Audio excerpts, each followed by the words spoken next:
Right now, somewhere, someone is hearing the opening piano chords of a 6-minute rock opera and instinctively reaching for the volume knob. You know the drill, the a cappella opening, the ballads, the operatic chaos in the middle, the hard rock breakdown, the quiet, aching outro. You've probably screamed the falsetto parts in a car with 3 friends at least once in your life. Here's the thing, that song almost never existed in the form you know, not because the band didn't write it, because the people whose job it was to sell it thought it would end their careers. The question is, how does one of the most famous songs ever recorded almost get buried before anyone heard it? Let's go back to the beginning. It's 1975. Queen has just come off 2 albums that did fine, not great. They're respected, a little weird, definitely ambitious, but they haven't had that one song that turns them from a band people like into a band people can't stop talking about. Freddie Mercury has been carrying around fragments of an idea for years. Not a full song, pieces, a ballad here, an operatic burst there, scraps of lyrics scribbled on whatever paper was around. He tells the band he has something in his head and it's going to be long and it's going to be strange and he needs them to trust him. They did.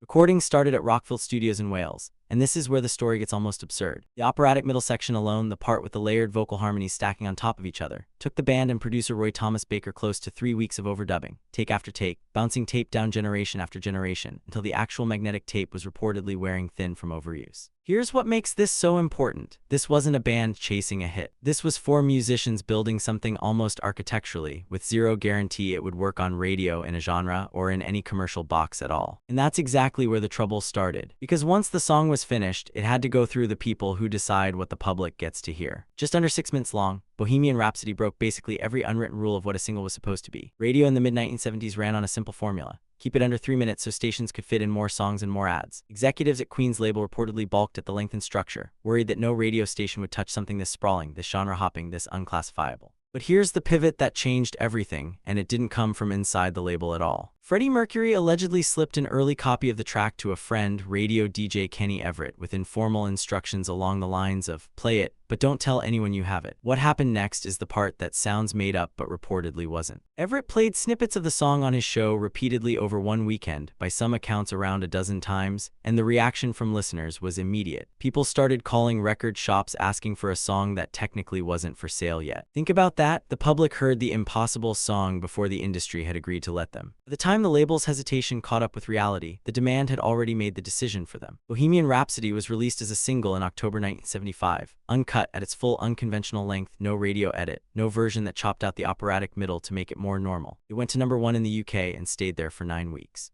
Same, I'd want to hear the whole thing too. Here's where the story escalates from surprising hit to genuinely civilization shifting for the music industry. Because Bohemian Rhapsody didn't just succeed, it broke the rulebook that every other artist thought they had to follow. If a 6-minute structurally chaotic song with no chorus in any traditional sense could top the charts, then the 3-minute single rule wasn't a law of nature. It was just a habit nobody had tested hard enough to break. And there's a second layer to this story that keeps the mystery alive decades later, because Freddie Mercury never fully explained what the lyrics meant. He was famously private about it, occasionally brushing off interviewers with vague or joking answers, and he took most of the deeper meaning to his grave in 1991. That silence is part of why the song still gets picked apart, theory after theory on forums and in documentaries to this day. Is it about guilt? Identity? Something deeply personal he never said aloud? Nobody actually knows for certain, and that unresolved mystery has arguably kept the song alive in public imagination just as much as the music itself. Here's the but that makes this whole story land differently than you'd expect. This wasn't a triumphant, easy story of executives immediately recognizing genius. It was a near miss. A song almost strangled by a format rule before it ever got the chance to prove the rule wrong. If Kenny Everett hadn't taken that risk, if the label's original hesitation had won out, there's a real chance the song gets shelved, reworked, shortened, or never released as a single at all. But here's the full picture.